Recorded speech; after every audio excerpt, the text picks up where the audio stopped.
Want to create Instagram posts that stop scrollers in their tracks and boost your engagement? First, open the Instagram app on your phone. Make sure you're logged into your account. Tap the plus button at the bottom center of your screen. This is how you start a new post. Ensure the post option is selected. At the bottom of the screen, you'll see your phone's gallery. Now, look for the multiple selection icon. It looks like overlapping squares. Tap it. This allows you to select multiple photos or videos. Choose the images and videos you want to include in your carousel.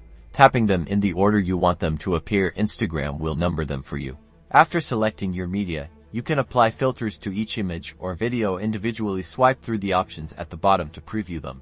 Tap Edit to fine-tune each image or video. Adjust brightness, contrast, and other settings to get the perfect look. Now it's time to write your caption. Craft a compelling caption that encourages your audience to swipe through the carousel and engage with your post. Use relevant hashtags to increase visibility. Tag relevant accounts in your photos or videos, and add a location to make your post even more discoverable. Finally, tap the share button at the bottom to post your carousel.